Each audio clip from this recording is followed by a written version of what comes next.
We'll do our little starting prayers. So I think it's auspicious that one of you lead the mandala offering, that we think of, do the mandala. If you haven't got that, don't worry, I'll do it. And think of the center and all the students making an offering as a request for the teachings. And then I can lead the second prayer.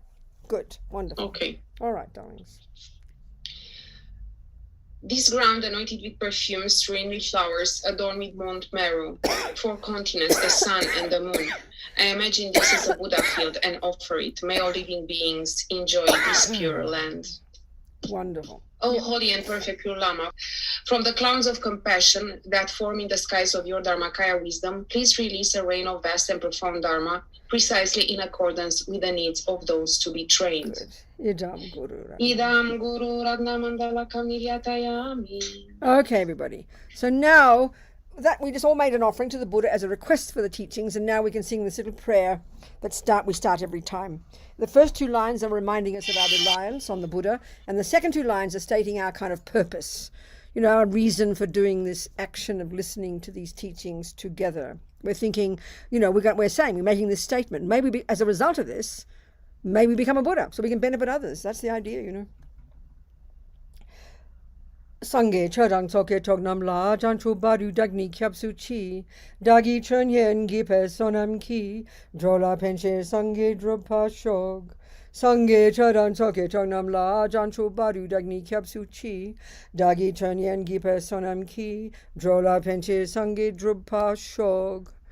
So we're saying, until we're enlightened, we're going to rely upon the Buddha, the Dharma, and the Sangha, and by the virtuous karma we create by listening to these teachings, may we become a Buddha. So then we can finally benefit all sentient beings. That's the plan. Okay. So good. Today we're going to, these next 3 weeks, we're going to be talking about the compassion wing. We've got the wisdom wing and the compassion wing. It's a wonderful analogy. It works beautifully. It covers all the Buddha's teachings. And it's also very sort of personal. The point of the entire path, actually, is to become this Buddha. So what is a Buddha? A Buddha is a person who's completely rid their mind of all the rubbish, all the fears, all the dramas, all the suffering, which we all have got so much of, And then they've only got what's left, which is incredible wisdom, incredible clarity, incredible power, incredible confidence, incredible compassion and empathy. And the Buddha's whole point, from the big picture point of view, is that that's the nature, that's the potential of every one of us. I mean, it's quite an outrageous idea, really. It sounds like mystical, But this is one of the things that we can really help us when we're having problems and dramas and we're overwhelmed by the negativity, just to try and remember that we've got this marvelous potential, that this negativity is true, it's real, it's right now, but it's not intrinsic to us. This is something that can be very powerful for our minds, So that's the compassion wing. But the compassion wing of this bird that needs 2 wings is your ability, is this enormous empathy with others, this connection with others, this seeing of others suffering, and this wish they be happy, which is love, and the wish they don't suffer, and that's compassion. But, of course, that's contingent upon the wisdom wing. If you're overwhelmed by your own, and you know this, if you're overwhelmed by pain, even just physical pain, but if you're overwhelmed by some mental pain and suffering and anxiety and worries, look at it. You can't think of anybody else. It's not possible. Your own suffering is so enormous, You can't think of anyone else. This is really obvious, and we know that from knowing other people, ordinary people in their daily lives. They're overwhelmed by their own suffering, and this is why we should have compassion for ourselves for a start, but certainly have compassion for others. So it's obvious, to prepare yourself to be able to benefit others, you've got to know how to benefit yourself. It's really logical, but we don't get that in our culture. Some of us in this life, we have enormously big hearts. We see suffering out there, we weep, we have compassion, we think, what can I do to help? But we don't actually have methods to know that first I've got to put myself together. And it's very logical in kind of obvious things like, let's say, nutrition. Let's say, you walk around, you see everybody really eating badly, obese, have bad health, and you can see that they're suffering. You can have incredible compassion for them, but what good is that compassion if you don't know how to help them? That's the wisdom wing. And that means here, it's just like perfectly well, if you want to help other people with their nutrition problems, you've got to know your own. You've got to go learn nutrition. You've got to learn nutrition. You've got to know why you're overweight and why you're not healthy, because you're not healthy for the same reason as them. So you've got to help yourself first, and that qualifies you to then help others. That's the logic of the whole path, you know.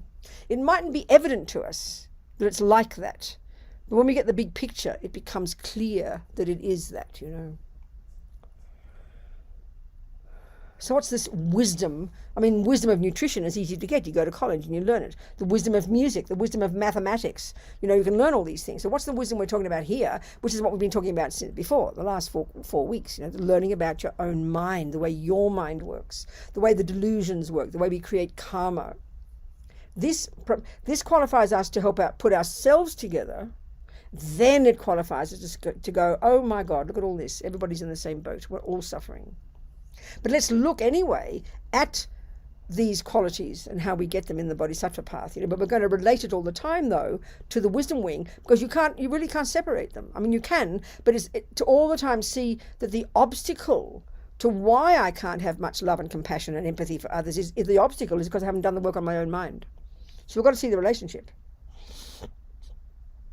And actually, and also it can be a bit overwhelming, because if you start to look at all the literature about how to become a bodhisattva, about what bodhisattvas are like and the levels of love and compassion that they're capable of, it's overwhelming. It sounds like science fiction. It's not possible. It's not in our daily psychology. It's not in our normal views of what's possible.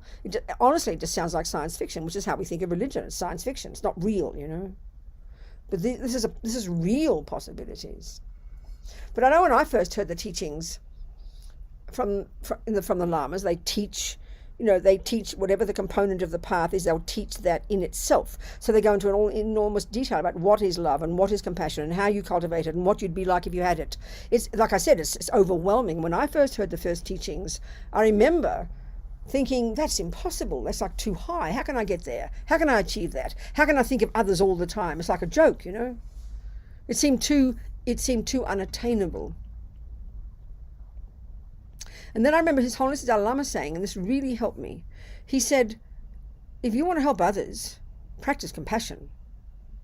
If you want to help yourself, practice compassion. So then I suddenly saw there was a relationship. And this is the interesting point about these two wings of the bird. Every time, you know, you sit there and you work on your own mind, you understand, you abide by the laws of karma, you live in your vows, you look at your mind, you become your own therapist, you unpack and unravel what's going on. It appears a very self-centered it appears like a very self-centered action. Just like if you're completely, you know, you're learning nutrition, it's all about you. Of course it's all about you. You learn about what you should eat and what your health is like and what you should put in your mouth. It looks like a self-centered activity, and it isn't necessarily about you. But the reason you're doing it is so you can be healthy, so you can help others. The reason. So then the thing is, by practicing these two wings, by working on your own mind and lessening your anger and attachment and jealousy, one, seeing that that's why you suffer, but two, you see that they're why you are cut off from others. So every time you work on the wisdom wing, every time you work on your own mind, that helps you become healthier and happier.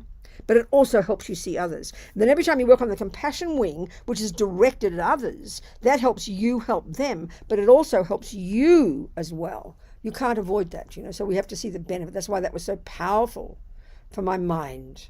You want to help yourself, practice compassion as well, you know. It helps you. Don't underestimate this.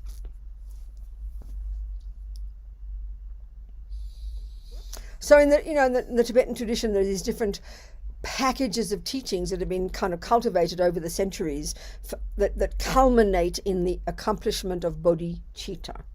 So what is this bodhicitta? It's the result of development of incredible levels of love and compassion, you know.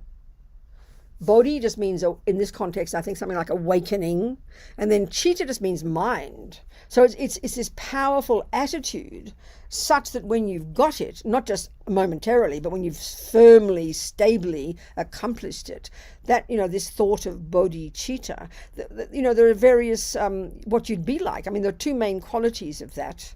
One is that you're only ever thinking of others. Now, this alone is almost ridiculous, right?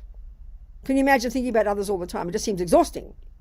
Because why? Because we're overwhelmed by our own selves. So we can't even imagine this, But that's the first thing. You'd be only others now are most important to you.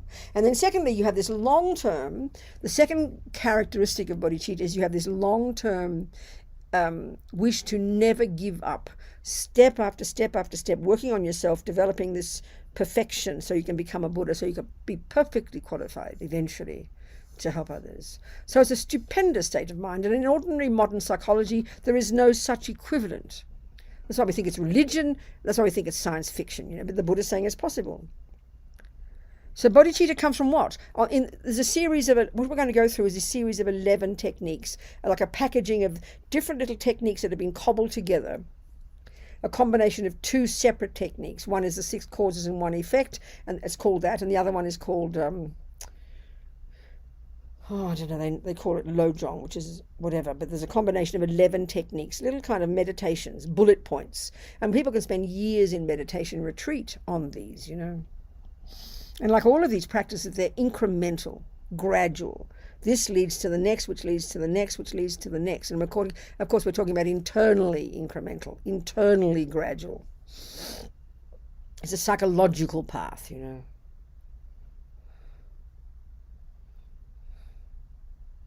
So what gives rise to bodhicitta is the development of unbelievable levels of what they call love and compassion.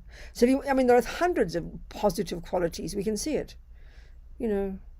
Patience, generosity, kindness, all these. But we can summarize all of them as love and compassion. So many times we see this in the world. People talk in spiritual terms. It's all about love, they'll say. So let's look at what Buddha means by that. So as we know from looking at the Buddhist model of the mind, which comes in the wisdom wing, and we would have talked about this, Buddha divides all the thousands of states of mind. He divides them into 3 categories. Those that are I-based, fear-based, neurotic, painful, disturbing, and we all know those intimately. Anxiety, anger, depression, jealousy, we've all got them. And this is what causes us so much pain. We should have such compassion for ourselves. And they're also known as negative states of mind. Well, that makes us a bit nervous, like it's being critical or judgmental. Oh, you mean I'm bad? We shouldn't think like that. No, we're suffering, So those states of mind are the ones that hold us back. They're the ones that drag us down. They're the ones that cause us misery. They're the ones that prevent us from love and compassion. Put it like that. So because in our modern psychological views, having some attachment, some jealousy, some anxiety, some anger, some depression, they're kind of considered normal insofar as you'd be abnormal if you didn't have them. This is our assumption, I think, but that's not Buddha's assumption. It's quite much more radical. So by working on the wisdom wing, we're lessening those states of mind, which automatically increases our connectedness with others. And then in the compassion wing, we're proactively working on growing the positive ones, which continue to mean that we're lessening the negative ones, because the presence of the negative ones drags our positive ones down, pollutes our positive ones, So in these series of 11 techniques, and people spend years in meditation retreat going through these, accomplishing each of these one by one. They're mentally, as I said, kind of incremental. So the foundation practice, the basis, which we'll talk about today, the basis, the starting point, the basis, the foundation, upon which you build the rest, that culminates in the development of bodhicitta. That's known as equanimity. That word is used in different contexts in Buddha's teaching. So on the wisdom wing perspective, you can talk about cultivating equanimity, and there it's a different equanimity. So the equanimity that you accomplish when you do the wisdom wing, which means you learn to control your body, you control your speech, you control your mind, you start to become your own therapist, you unpack and unravel all the thoughts and feelings and emotions, on the basis of your daily practice and your discipline, you gradually become less attached, less angry, less anxious, less fearful, less jealous, less neurotic, less low self-esteem. This is really the way to put it. So then you become more stable. We can see now when we're really mentally suffering, and every one of us does to one degree or another, we're very unstable. The mind is all over the place and we can't control it. That's what causes us to be suffering so much. We all recognize that. It's so painful. We can't control all the negative thoughts.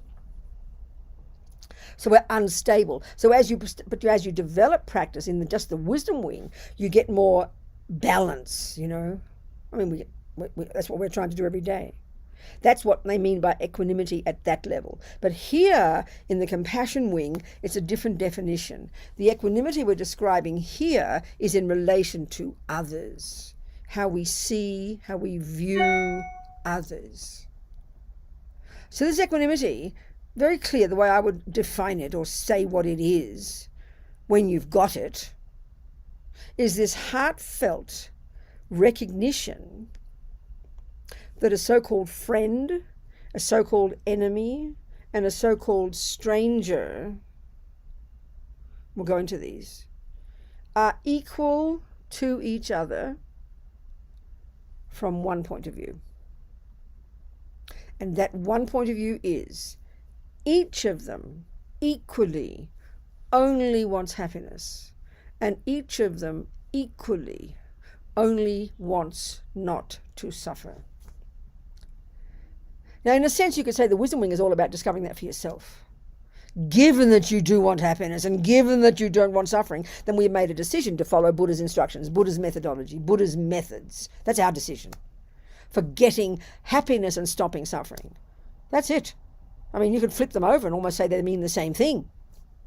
Everybody wants that. The whole universe wants that. But it's hard to see that because because we divide all the beings of the universe into these three categories.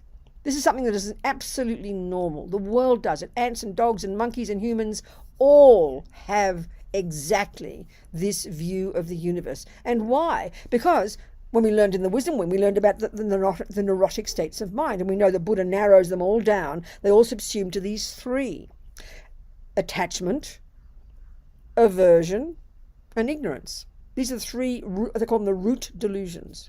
All the others are like branches of these. And even attachment and anger are branches of the root one, which is the ignorance.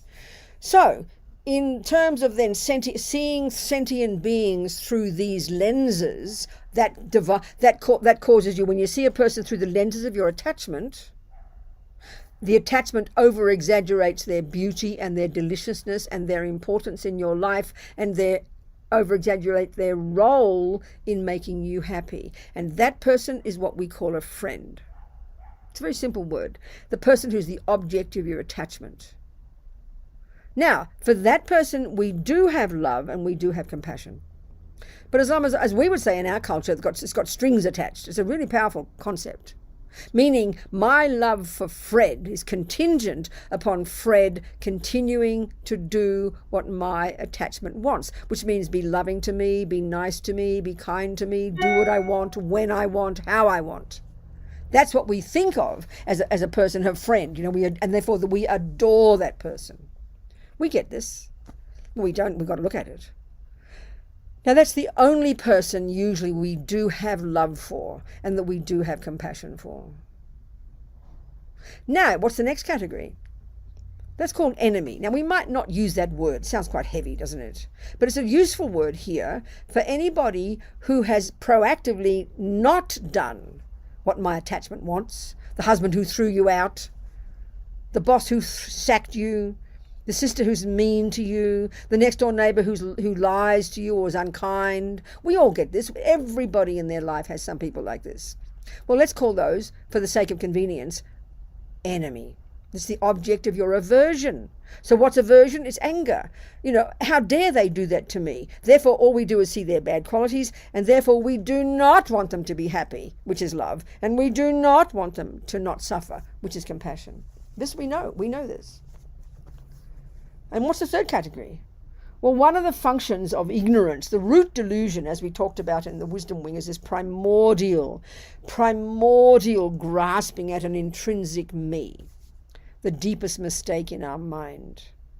On the basis of that, one of the consequences is this deep kind of indifference. So what is that? In terms of sentient beings, that's the third category, which is 99.999% of all sentient beings. So they're the people who've neither harmed me nor helped me. That's called a stranger. They're the object of indifference.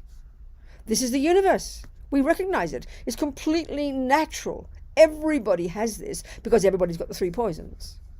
So in the wisdom wing, we were attacking the three poisons, working on these directly as a method for stopping my own suffering. Here on the compassion wing, we are continuing to break down these three poisons, but now it's in reference to sentient beings and how to break down the barrier between me and others that these neuroses have constructed.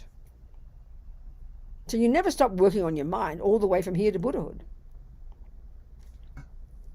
The energy, the whole thing, behind the work, the energy, the goal behind the wisdom wing is to protect you from suffering, to help you get more happy and less suffering. The energy, the benefit behind the compassion wing is how to help others.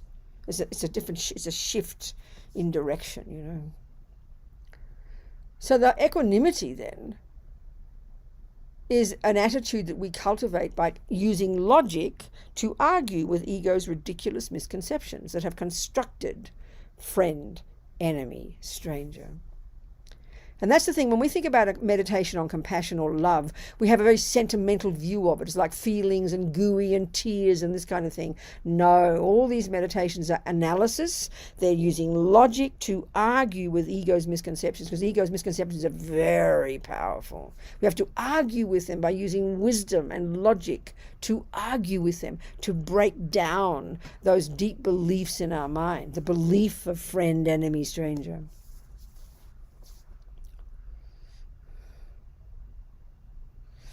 So even as we're talking here now about this equanimity, I'm just going to use different logical arguments to try to prove that these labels have no actual basis. They have a relative basis. Yes, the friend is kind to you. You can't argue with that. The enemy did harm you. The husband did cheat on you. You can't argue with that. And the stranger does neither harm nor help. You can't argue with that. They're facts. But the trouble is ego uses those facts for the basis of why I want them to be happy, which is love, and that I want them not to suffer, which is compassion. So Buddha says that basis is not logical. It's too narrow-minded. It's too self-centered. So we need to use logic to argue with ego's misconceptions. This is a really important point. Okay, so now even as we're talking, just in front of you, visualize, imagine right now in front of you, eyeball to eyeball, right in the middle, a person who's being mean to you, the boss who's unkind, the sister, the mother. Everybody's got somebody, you know, who's we think is being unkind to us, or is really being unkind to us, or whom we just don't like. It could be a politician. We can't stand the sight of them, you know, because they've got views that I don't agree with. And then to the left, have your beloved. Don't put your teacher there because, you know, you're supposed to see that person as the Buddha. Just put a friend. Is anybody who, you know, if you don't have anybody there, well, try and imagine, I don't know, somebody, even your pussycat. But if you've got somebody you're connected to, whom you're close to, whom you love, whom you wish to not be happy, not to suffer, put that person there to the left in front of you. And then to the right, put a stranger, a person whose face you know just enough to put them there, but who's neither harmed you nor helped you. So therefore, the friend we have attachment to, and therefore we do have some love and compassion. The enemy, we don't have attachment, we have aversion for them, we want to push them away. And then we do not have love for them, and we do not have compassion. And the stranger, we're just indifferent, so we don't care, you know, couldn't care less.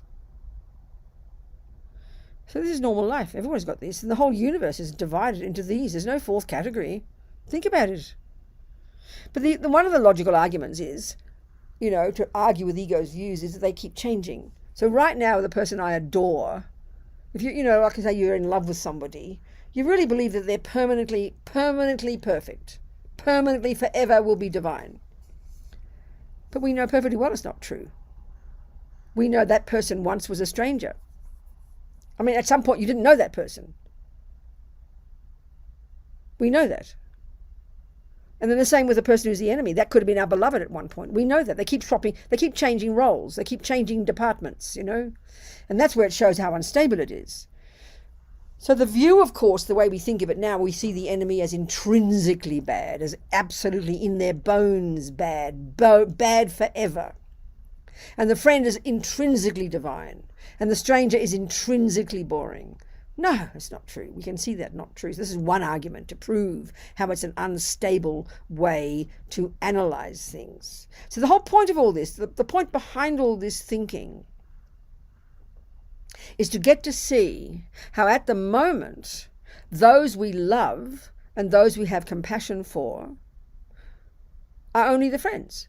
So therefore it keeps changing. So this is why a simple example I use, it's kind of a dumb example, but it's just a simple one. Let's say there's Lou. Lou's my example often when Lou is there. So let's say Anna knows Lou.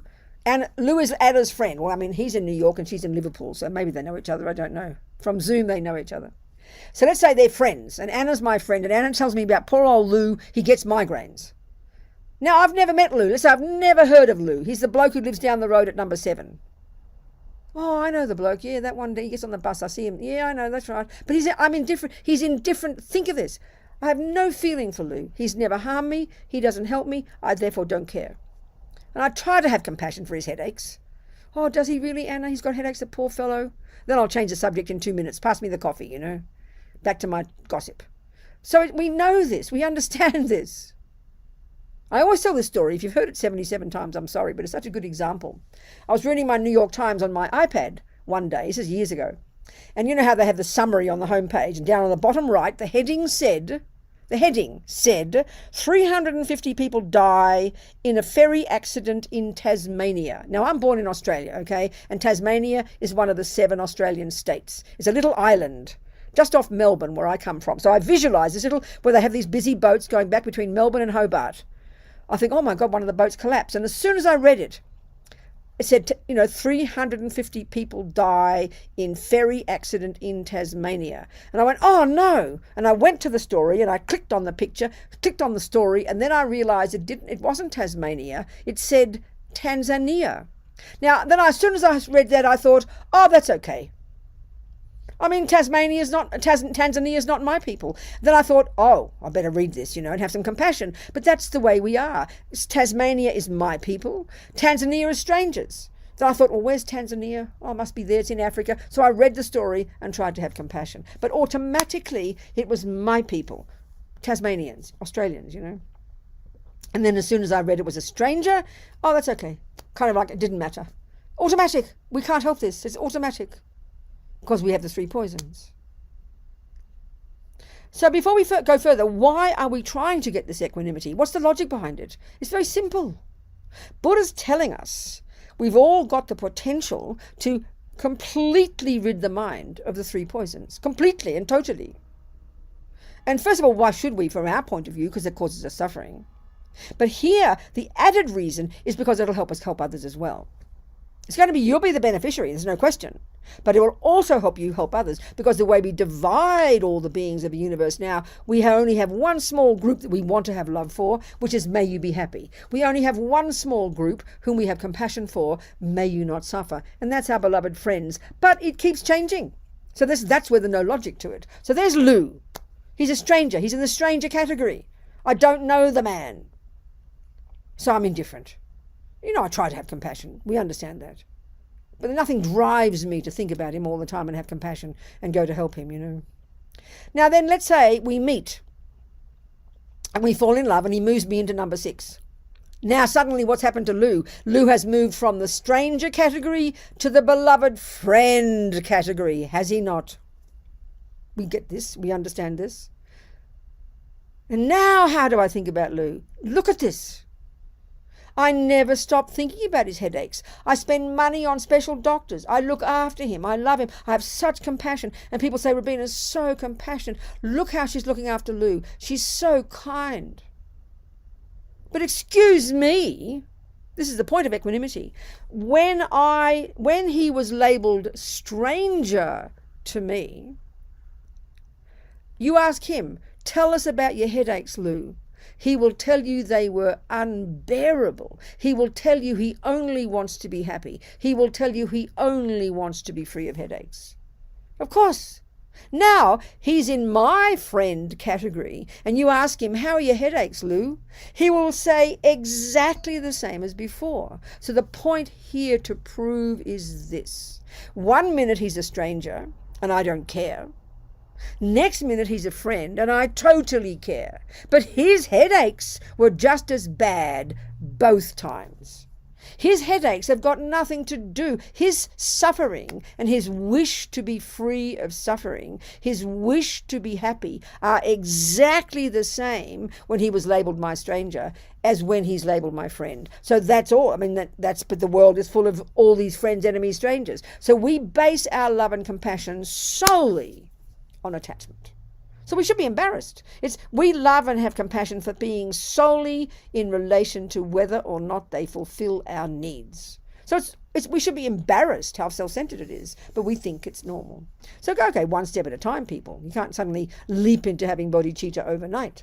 So we've got to see the illogic of the way we have our love and compassion now, only for those, because, now he's my beloved and I'm in number 6 living with Lou, and Lou fulfills my attachment, and suddenly I see Lou for the first time and I do anything to help him. So in other words, when we've got a lot of attachment for somebody, it's easy to love them. It is easy to want them not to suffer. But now, like every relationship, we're going to start to have problems. And I'm going to start getting fed up with his boring old headaches. He never stops with his headaches. I start getting a bit tired of his headaches. Then I start to think, oh, he's so self-centered. I start to get angry with Lou. And before you know it, I'll throw him out because I'm fed up with him and his boring headaches. We know this. So in the beginning, when the attachment is all excited and wonderful, everything looks perfect. So Lou looks divine, and I'm happy to help him. But you're hoping, as I keep helping him, he's going to learn to stop his headaches and start feeling happy, please, because now he's dragging me down. So I chuck him out. And now he's in the enemy category. Oh, don't tell me about Lou and his headaches. He just never stops. We get this. The basis of all of this is attachment. So if somebody fulfills my needs, I'm prepared to want them to be happy. That's love. And I'm prepared to want them not to suffer. That's compassion. But it's unstable, as Lama Zopa says, because it's contingent on attachment. We sort of hear it when we hear it, but we don't join the dots.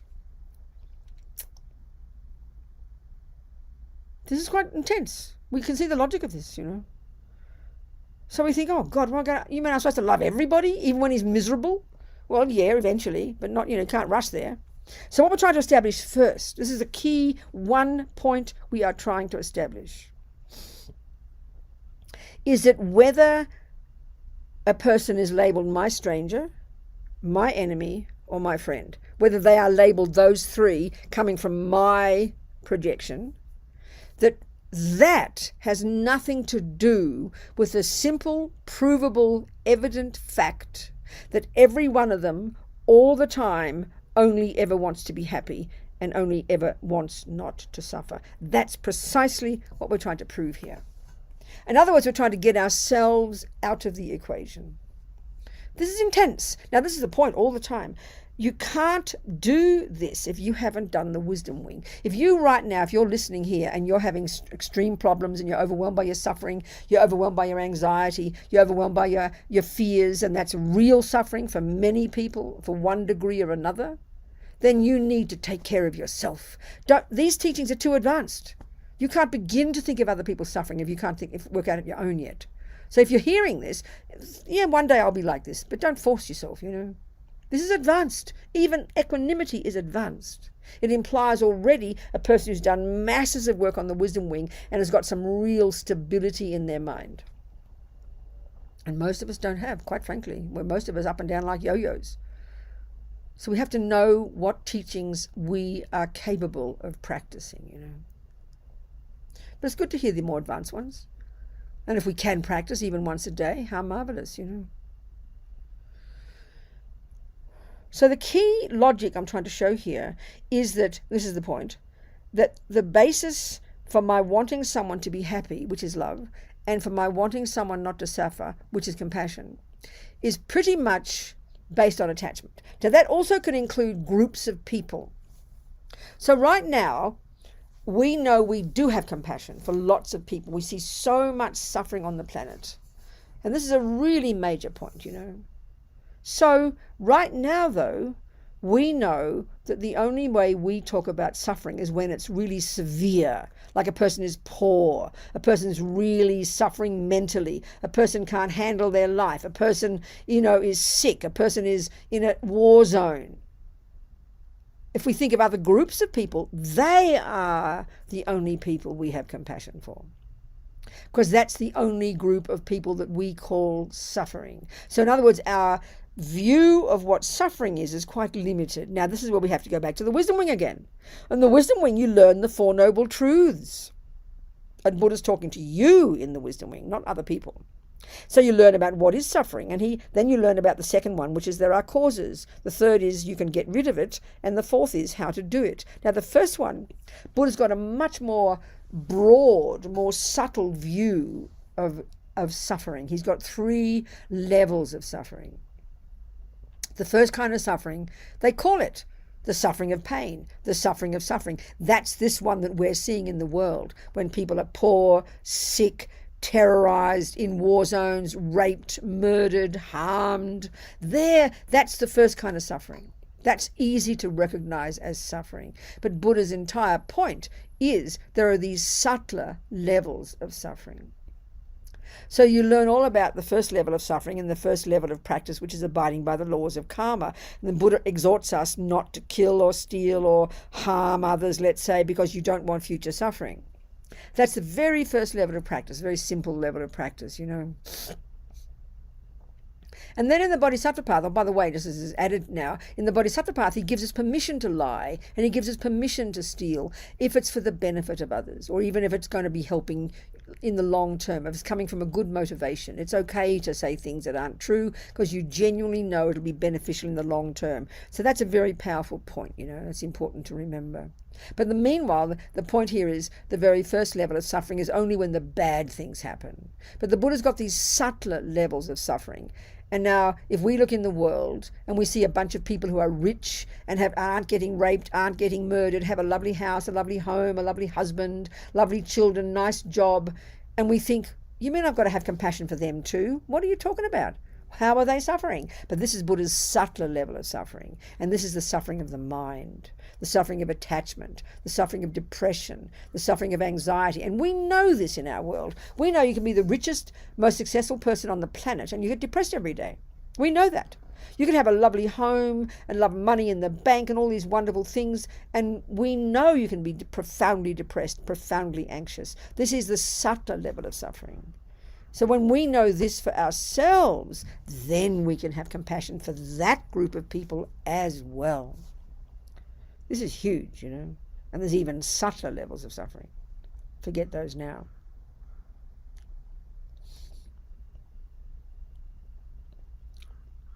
So, okay, equanimity is this recognition that these 3 people, and that's the whole world, all of the strangers, all of the enemies, and all of the friends, however you label them, that they all are equal in their wish to be happy and not suffer. So even as we're thinking of the 3 people, sort of the key thing is to get yourself out of it. Try to see these 3 people separately from you, as being individual, separate people, not just see them through the lenses of your needs. This is quite powerful. This is quite hard, because these lenses are working overtime. Even the person in the street who you never met before, in the shop, who looks mean at you when you ask for your ice cream. Suddenly this person was a stranger. Suddenly, just on that one interaction, they looked at you not kind. Suddenly they go into the enemy category, or that mean girl at the ice cream shop. And you never ever remember, you never forget her. Oh, I met that mean girl. Don't go to that ice cream shop. That girl is so mean. We all like that. Enemy, we label her enemy. Then somebody smiles at you in the ice cream shop, and forevermore you think, oh, that lovely girl in the ice cream shop. We paint the whole person, sometimes with that one brush, we do that. It's always related to how people see me. So we're trying to get out of that. It's quite powerful, just this point alone. Enemy, friend, stranger. So what we're trying to see is the basis, the thing is, equanimity is this simple idea that each of them wants only to be happy and each of them wants only to not suffer. So now, one of the problems with thinking this, let's say you think, oh, well, I've got to think of the ex-husband who really did cheat on me, who was really mean, and people can see he was that. This is not saying he wasn't mean to you. And then you hear, and you look at, so you've got your husband in your head right now, your ex-husband, and you're visualizing him, and you're thinking, he wants to be happy. Well, what do we think then? The first thing we think is, what do you mean he wants to be happy, Rabina? He doesn't deserve it. Think of this. Look at this. This is automatic, isn't it? If it's like a mean politician who really is harmful, who really is brutal, who's really dragging their country down to hell, and you say, well, he wants to be happy, the first thing you're going to say, you should be shocked. What do you mean he wants to be happy? He doesn't deserve it. Now, this is something we can talk the rest of the 3 weeks. What does that mean? He doesn't deserve it. Well, that proves the point that the only people we think I am going to give my love to are those who deserve it. And what is a person who deserves it? A person who does what my attachment wants. That's it. That's the assumption we have deep in our bones, you know. It's rooted in whether or not. So if Lou is at the moment in my friend category, and he's being kind to me and loving, he looks after me, so I love him and I have compassion, I pay for his doctors, but he's loving me in return, then as far as I'm concerned, this is the point. Of course he deserves my love because he's helping me. But once he starts moaning and complaining and never gets better, and I get fed up with him because my attachment starts to get small and my aversion begins to grow, then I throw him out, and now he's in the enemy category. And I think, well, you know, Lou wants to be happy. The first thing I'm going to think is, well, he doesn't deserve it. Look at him. He's so self-centered. He never stops about his headaches. He's mean. He complains. He moans. He doesn't deserve it anymore. So it's all related to whether or not a person is fulfilling my needs. This is quite powerful. I mean, it should be embarrassing to us. It's quite exhausting. But again, remember, if you're listening to this and you're still overwhelmed by your own suffering, don't think about this. Aim for it for the future. You've got to take care of yourself first. This is really serious. But Bonka Rinpoche said we've got to be a suitable vessel to do these practices. And suitable vessel, a person who's a suitable vessel to study physics in university is a person who's done high school. A person who's done high school is only a suitable vessel for high school if you've done junior school. So it's incremental, it's gradual. So we can hear the teachings, aim to practice them, but no, I'm at this point, I can't handle this right now. I've got to take care of myself and my misery and my suffering. I've got to take care of myself. Then I'll be able eventually to help others as well and start to look at the deeper levels of my own delusions, you know. It's really important. So the logic we're trying to prove is that just because a person is mean to me doesn't mean they don't want to be happy. That's it. But that's the logic we use.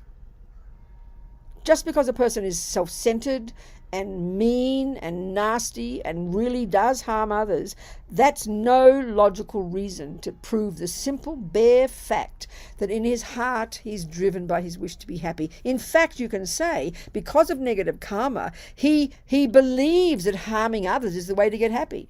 That's his logic. That's why people harm others, because he thinks it'll make him happy. People who are addicted to stealing believe when they steal they'll get happy. So we do everything because we think it'll make us happy. So yeah, we're deluded. But the fundamental point we're trying to prove is everybody wants to be happy, is driven by this primordial wish to be happy. That's the point. Deserve has got nothing to do with it.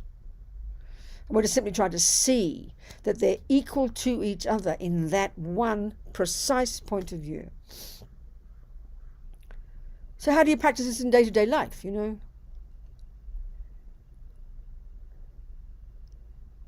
Well, let's say you're in the ice cream shop and you're in a line, in a queue.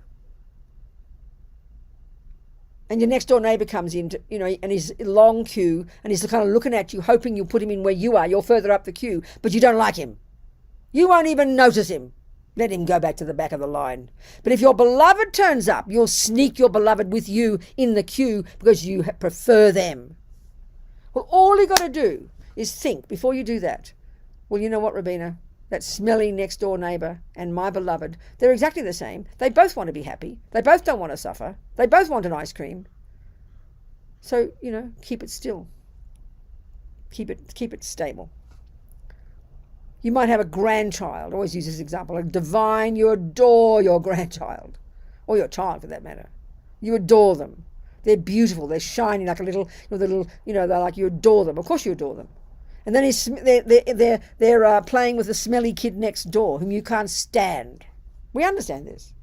So straight away, equanimity, what you would do is you'd recognize, just be careful, Rabina. Get yourself out of it. There's two kids there. One might be smelly kid, he might be mean. The other one might be a little saint. That's not the issue. It's your view of them that we're discussing. So you just check yourself. You say, go, Rabina, they're both wanting to be happy. They both don't want to suffer. That's equanimity. And then now, this is the point. This is the foundation. And then as we're going to go through the next 2 weeks, we're going to build on that, building the logical arguments to grow into love, compassion, great compassion that culminates in bodhicitta. It's incremental, gradual, psychologically, This is the starting point. This is the foundation. So do we have any questions about that? About anything, but about that specific thing? Because these points are quite specific, We mix them all up into a big glom, but they're quite specific. Equanimity is a specific state of mind. Are there any discussions about that? Or any questions in general? Please. Yes, may I ask? Yes, hello, go. I was thinking about everybody wanting to be happy, and how can I know that? How can I know that everybody wants to be happy or sad? Because I can only know my own mind. I don't have the possibility to actually know somebody else's mind. So you don't think by looking at people's behavior you can assess that everybody wants to feel good and nobody wants to feel bad? You don't think you can look at that by looking at even at behavior? Yes, I do. Well then, but that's what you have to do. That's the way to prove it. That's the way. Don't just believe it, John, but that is the way to prove it, I think. First you have to know it yourself. Then if you look at others, nobody likes to be lied to. Nobody likes to be stolen from. Nobody likes to be punched in the nose.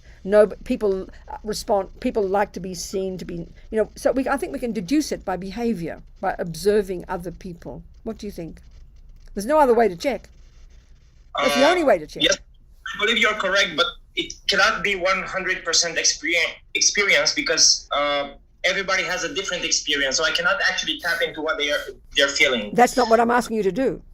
That's too advanced. Eventually, when you've got clairvoyance and you've got single-pointed concentration, you will be able to see that. But that's not the point here. I think keep it down at a very simple level, John. Keep it down at a very simple level. I think, first of all, you observe yourself, how you feel when someone is mean to you, how you feel when someone is kind to you, how you feel when you are hungry, that's the first step. Then I think on the basis of that, you observe even just behavior, generally speaking, ants and dogs as well. I've got a sense at that simple level. It's not more, we're not asking to be advanced yet. At the simplest level, I've got a sense that you will agree that's one thing we all share. The thought to be happy, the wish to be happy, the wish not to suffer. The methods we use are different. The way we interpret it is different. But it's a kind of primordial drive. This is the way Buddha's saying. So, what else can we do except, I think this is my first suggestion, to look even at just behavior, to try and deduce this. What do you think? I was trying to rephrase the whole question around, I agree with you. I totally agree with you. But to be more convincing for me, I was thinking about what is the outcome of this kind of thinking, and I kind of reached to the answer of getting stillness of the mind. No, that's not the outcome.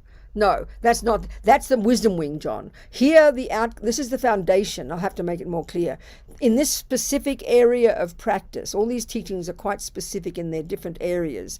The reason we are trying to cultivate this heartfelt recognition that a person who is kind to me, a person who is mean to me, and a person who does neither, the thing we're trying to prove to ourselves is that these three people are equal in their wish to be happy, and they're equal in their wish not to suffer. So that's the starting point, the foundation. Then upon that, we will now proceed to develop what they call love and compassion, which is, may you be happy, may you not suffer, and then the methods of how to accomplish that. So that's the basis, that's the outcome. Eventually it culminates in bodhicitta, which is this profound shift in the mind where now only you wish everybody to be happy and wish everybody not to suffer. But the starting point is to recognize that that's what drives everybody.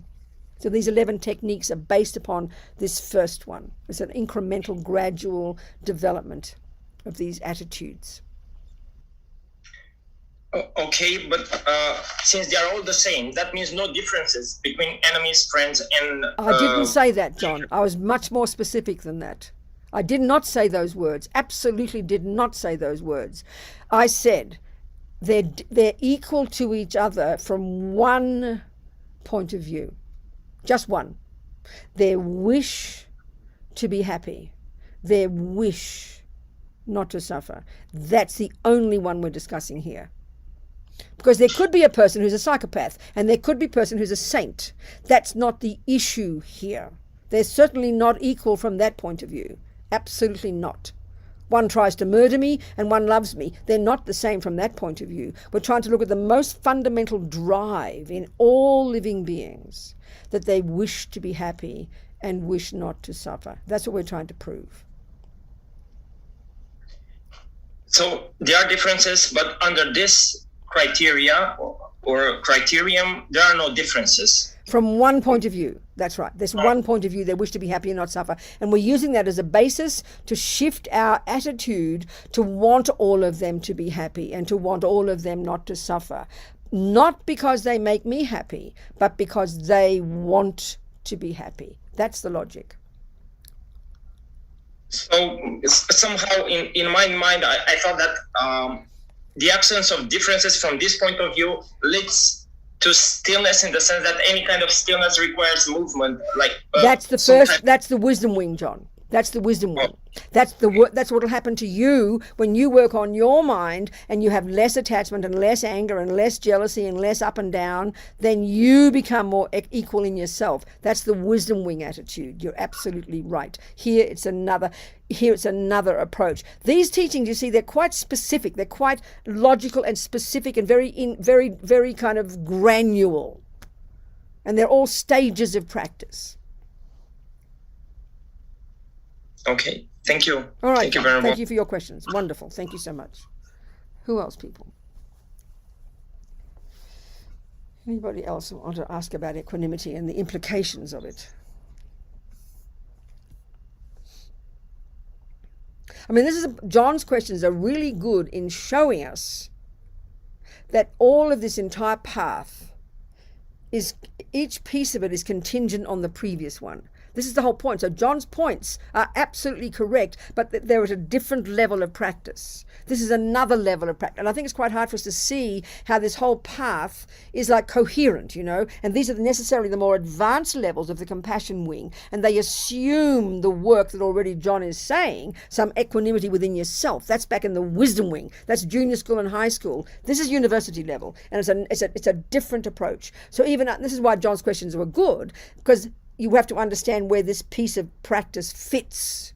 And it's based upon success at the wisdom wing. And this is not something we're very kind of familiar with, these levels of practice, Okay, people, any other questions? Any old question? I'm happy to have questions.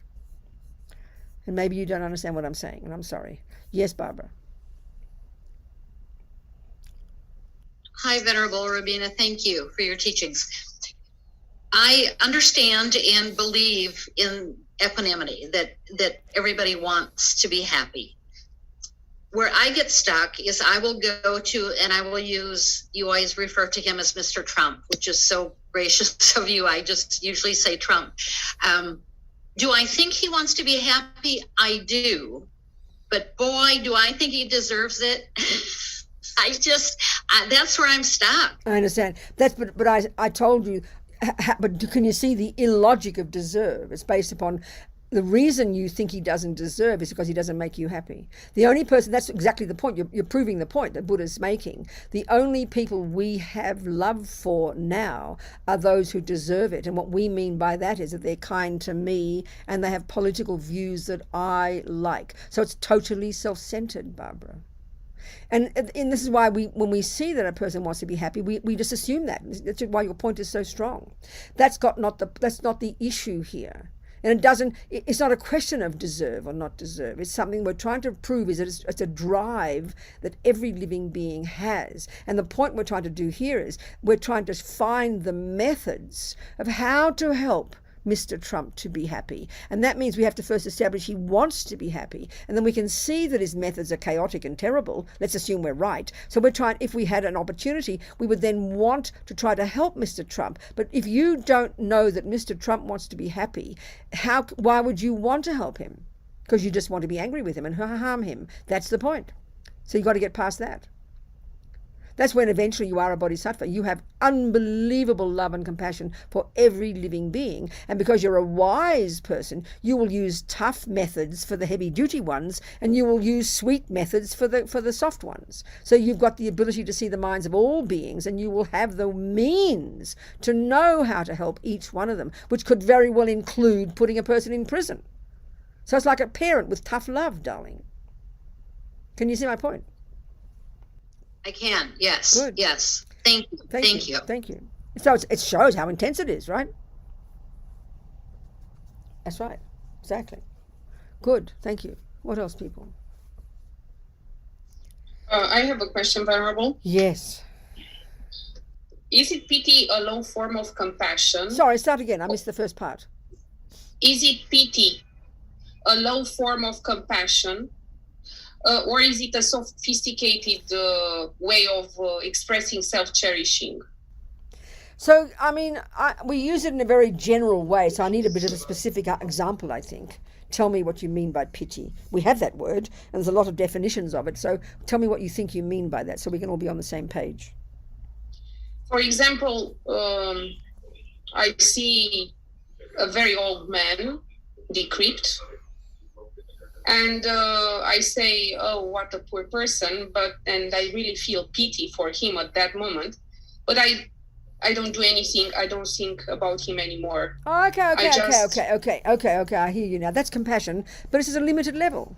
It is compassion. It's not, it's compassion. Like I said before, when Anna tells me about Lou's headaches, I have a temporarily feeling of compassion, but because there's no relationship, because he's a stranger, because I'm held back by my own self-cherishing and my own attachment, I won't think about him more. So that still is compassion, but it's limited compassion because your attachment and your self-cherishing are driving it. That's the whole point, to see the relationship between our virtues and our delusions. So when delusions are really rampant, when we're only being self-centered and self-pity and self-suffering and having panic attacks and going crazy and so much mental suffering, when they are really running the show, we know we can't see. Even if we had suffering people in front of us, we would be blind as bats. We couldn't see them. So that's why the wisdom wing is beginning to, and doing what John says, getting this equanimity in your mind, stabilizing yourself, some kind of stability, by lessening your delusions. And the immediate benefit of that is two.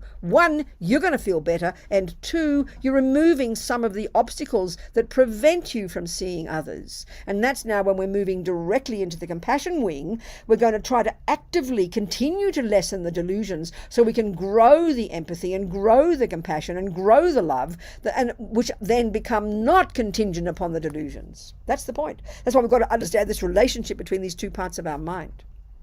So it's compassion, but it's just limited, that's all. That's all. That's all it is. You understand my point? It's limited compassion. If for a moment you get it, but because he's a stranger, you don't rush to help. If it was your baby, you'd give your life for that baby because of the connection, the karma, and because of attachment. That's the point. You with me? Yes, and yes, I do. And but I was thinking that after you see that person that is in a big sufferance, the old person that I was telling you before, then the second thought is maybe, but he's in this situation because he made bad choices. That's right. in his life. That's right, exactly. That's why everybody suffers. It's exactly the reasoning. But what happens with that, we then become heavy. Well, he deserved, our next conclusion is he deserves it. And that's the mistake. Exactly. But that's the mistake, and that's what we do with ourselves. If you start to look at karma, and then you go, oh my God, you mean I'm suffering because of my past? Well, I deserve it then. That's the flip side of they deserve to be happy. They deserve to suffer. That's the heavy-duty view we have now with ego. It's outrageous. It's a terrible conclusion to come to. So this is where we have a misunderstanding of karma, so heavy. It's rooted in deserve, which is kind of vindictive. It's heavy duty. This is why we've got to smash those delusions in the wisdom wing first. Because then we've got to start to recognize, I want to be happy, I don't want to suffer. And guess what? Buddha is showing me some methods. And the methods are to stop my own delusions, because they are why I'm suffering. And then it brings some kind of kindness to yourself, instead of being brutal with yourself and beating yourself up, which is the way we tend to hear it, which is so wrong. And then we bring that to, well, they don't deserve suffering. Look, it's their own bad choices. Of course it's their bad choices. That's in fact, for the Bodhisattvas, Anna, that is the basis of their enormous compassion. Because we've made bad choices out of ignorance. Because we don't understand cause and effect. It's like, regular example. The guy's old and sick because he's a bloody alcoholic and he's eaten too much food. You don't boot him up for that. You realise he didn't, due to his attachment, he's now suffering terribly. That has to be the basis of compassion, Anna, not he deserves it. And you don't have that view until you have that for yourself in the first stages of practice. You with me? Yes, of course. I'm listening and I understand. Thank you. Good. Very good. And this is the thing we're trying to see here. We've got so many assumptions in our mind. So we have to unpack these assumptions. That's what this series of practices are. We've got to start at the beginning in the wisdom wing, control your body and speech, control the servants of your mind. Then you start to work on your mind. Then you go to the compassion wing. So you're unpacking assumptions all the time. So your mind is growing and growing and growing. It's an incremental, gradual, stage by stage, internal process. It's very powerful. What next, people? Thank you. This is so helpful. What else, darlings? Any other questions? These are really good points. John's point is brilliant. Anna's point is brilliant. What else? Nothing else. I would like to continue on the same topic. Good, Julia. Yes, please. Hello. Very good. So in the same topic, as Anna mentioned, if you see someone is very low energy, maybe you feel pity about him. But what if you have a colleague and the other colleagues exaggerate, making jokes about him? Let's say it's an attitude of bullying, as it is in schools. Yes, exactly. How can we help that person that he will not be continually aggressed I understand. It's a really, it's a brilliant, this is where all of these teachings are leading to all these points. They're leading to them, but the starting point, equanimity. But let's just use a simple scenario. Let's say you're a mother and you've got two kids, and this is a good example. They both want to be happy. One is a bully and one is all weak and sad. That can easily be the truth, can't it? But pretend you are the mother. It's a good example. You love them both. You want to have compassion for them, and they both want to be happy and don't want to suffer. But you know very well, if the child who is the bully, whom you love, you will use strong methods to help that person stop bullying. But the crucial point is, it would come from your compassion for your bully child, because the bully child is also harming himself. That's the real level of compassion we will eventually develop, starting with equanimity. It's a tough one. But usually you hate the bully at work and you feel sorry for the other one. That's the usual level of compassion we have, but that's not stable. That's why we've got to first recognize everybody's driven by the wish to be happy and not suffer. That becomes a very profound assumption. Then on the basis of that, like a wise mother, you will use strong methods, but out of love and compassion, to stop the bully, to help the weak person, but you love them both. You get my point here, Anna? You get my point here, Julia? It's a tough one to try and have for the world, but the analogy of a parent is a good example. That's quite advanced, because the usual reason you have pity for the poor little person and you are angry with the mean bully, that's the usual world, So this is quite a profound view, to start with the starting point, the foundation, that everybody wants to be happy. Then you'll begin to understand, especially if it's your child, that bully kid, because of their own ridiculous habits, because of their anger, they've got this little boy, little girl in there who's wanting to be happy and is lashing out and harming others. I mean, do you understand my point? Very clearly, I'm sure. You do understand, yeah? Yes, thank you. It's a tough one, isn't it? To have that wisdom is quite strong, quite brave, you know? Thank you. It's a wonderful point, Julia. Thank you so much. And this is all what we're capable of in this compassion wing as we cultivate these different steps, these different stages of practice, you know? What else, people? These are very good points. Anybody else? Wanted to ask you. Good, Paul. Yes. Hello. Hello there. Yeah, since I've noticed aggression in me and this kind of attitude, towards others, and I started slowly seeing it that I do it towards me. It's my relationship with my father, my relationship with my wife, my relationship with my colleagues, and I started to see that, this type of arrogance, let's say, or like me pretending that it's them doing something towards me, and mostly my mind, attacking them. I started slowly seeing this. I'm wondering, it's like how this transformation into, compassion, because first I imagine that in the wing of wisdom, I have to have compassion for me. Absolutely. First, slowly. That's right. Exactly. And, forgive myself. That's right. Exactly. Practice inner child probably, All or of like it. just go there and visit that, which is one of my practices during these days. But it's like, how does that transform slowly into, I've heard Thich Nhat Hanh saying one day that, some rapist was doing something to young girls and he was looking at the rapist. And it's exactly what you're saying, actually. And I'm wondering when, how I understand. slowly. I really understand.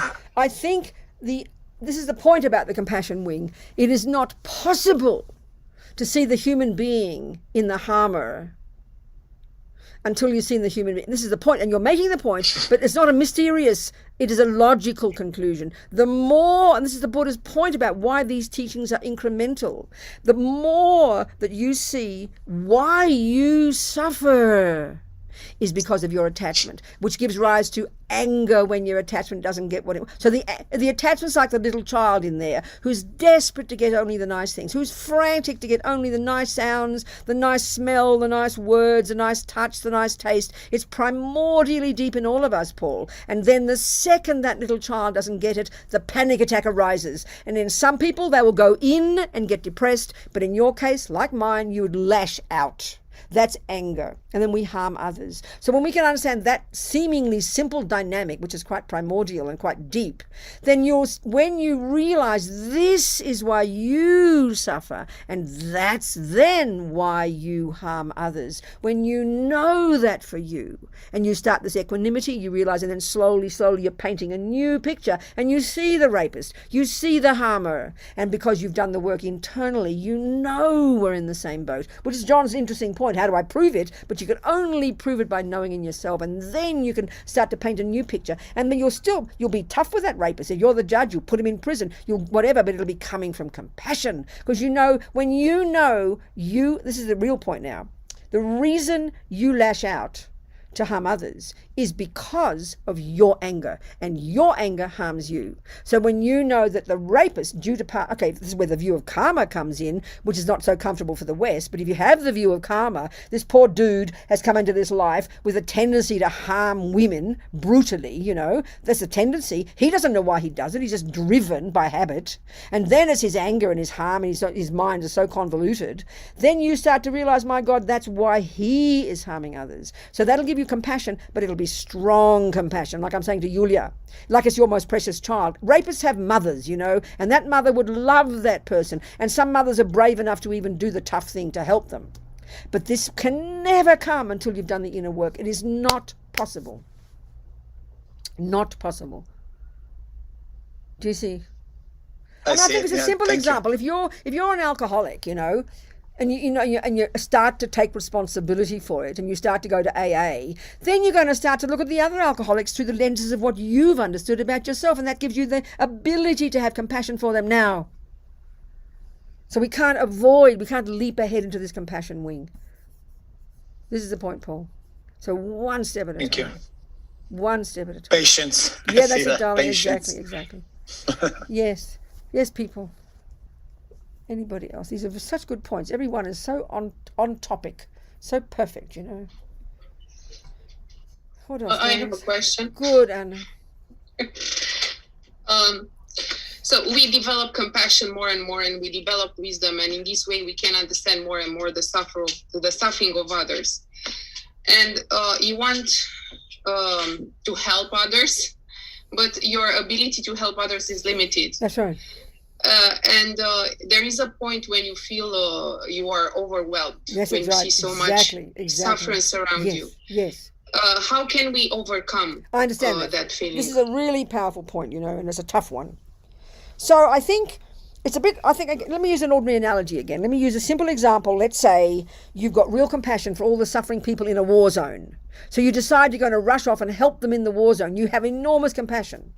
But let's say you walk into the tent where the people are with their broken legs and their hands cut off and all the screaming people. You see the suffering. It is stupendous. But the extent to which you can help them, which means you've studied medicine, you are a surgeon, is the extent to which you have the courage to then be driven by your compassion. But what keeps you steady and stable is your ability to help. But if you walk in that tent and you don't even know how to apply a band-aid, you're going to be overwhelmed by nightmarish suffering because you have no power to do anything. So the wisdom wing is what gives us the ability to more and more see our own mind and know that we can change, and then we see more and more people and we see the suffering, and then you have to add this bodhicitta to it. That's why the bodhicitta is so powerful. So that, using the analogy of the doctor in the tent, they're like the bodhisattva who is driven to even want to study to become a doctor, so because they have compassion. So compassion is not enough. That's what Dalai Lama says. Or even meaning well is not enough, as His Holiness, as Lama Zopa says. Meaning well and having compassion are stupendous. You've got to have that. That's what drives you. But to do what? To study, to be a doctor, so you have the ability to help. And that's what the wisdom wing is. You develop the ability to know what delusions are, to understand karma. This informs your ability to know how to interpret people's suffering. And the more and more you study the teachings, the more and more you have then, driven by compassion, you have the wisdom to know how to advise people, how to give them methods, how to lead them to internal mental health. But if you don't have that wisdom, you're lost. And the other one is you've got to be, and the bodhisattvas have enthusiasm. They won't give up. So every time we see suffering now, because it is unbearable, because we don't know why it's existing, because we don't have enough confidence in karma, because we don't know what to do and don't have methods, we either go crazy, go depressed, or we kill somebody. And then we just get overwhelmed. But if you have this view of believing everybody has Buddha nature, believing everybody wants to be happy and doesn't want to suffer, knowing there are methods because you're practicing the Buddha's techniques, knowing there are methods to heal people using the analogy of the doctor, then the more you learn those techniques, driven by your wish to help, that'll make you go to the war zones. And then while you're in the midst of handling one step at a time, each person and their broken leg, you've got enthusiasm. And every time you see more suffering, it doesn't drag you down. You say, I'm going to continue to be the best doctor on the planet because I'll be able to benefit everybody. So that's what bodhicitta is. It drives you to never give up, to have enthusiasm. Because if I don't help, who will? The driving force is bodhicitta. But the wisdom has to be informed by wisdom to know how to help. You with me? Or not? Yeah, I am. Thank you.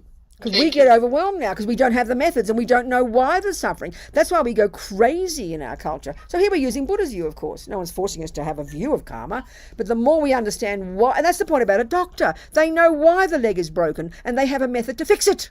That gives them enthusiasm. You with me? Yes, I am. Yeah, I understand. So all you can do is when you see the suffering every day, more suffering, more suffering, more suffering. You think I'm not capable yet, but I am on a path and I have the wish. So may you have bodhicitta thought, may I never give up on becoming a Buddha, because then I will be capable. May I become the best doctor. So that drives you to want to continue to never give up. That's what enthusiasm is. Joyful effort. Every time a bodhisattva sees suffering, it increases their wish to never give up. It doesn't deter them. It doesn't diminish. It increases their power, increases their wisdom, increases their compassion. And that's enthusiasm. We love. Enthusiasm is huge. Without enthusiasm, we can do nothing. Without effort and joyful effort, I can do it. It is possible. This is what we need to accomplish. Because the world is suffering. It's terrible. And then so in the end, what makes me exhausted of energy is my ego, that it's telling my self-cherishing, that is telling me that I'm not capable. No, that's right. But even more fundamentally, this is why we have to understand attachment. Even more fundamentally, Anna, don't even just say ego. Attachment is the junkie in us that only wants everything to be lovely. Think about this. It's a junkie that only wants, minute by minute, everything to be lovely. Nice taste, nice smell, second by second, nice praise, nice traffic, everything. Think of ordinary life, Anna, every second. And what happens the millisecond attachment is thwarted? The wrong taste, the wrong coffee, the wrong traffic. Aversion arises. You have a panic attack. How dare this happen to me? Attachment and aversion are enough to understand why we suffer. So, of course, when you see suffering, your compassion is there, but the attachment's freaking out. This is not right. I can't stand this. So aversion arises. So we suffer because of attachment and aversion, darling. And it pollutes our compassion. It drags our compassion down. So the more we work on our own mind, to forget about compassion wing, the more we work on lessening attachment and lessening aversion, we get courageous, we get brave, and we get more happy. Therefore, then we see, oh my God, look at the world. Look at the suffering, just like me. And you get more enthusiasm. It's attachment and aversion. So in other words, we don't suffer. If we see all the suffering in the world, we think we suffer because we have a compassion. No! We suffer because we have attachment that can't stand problems. But it sounds so wicked to say it this way, but it's very clear. Do you understand? Yeah, I do. Thank you. Okay. What else, people? 10 minutes to go. These are such good questions.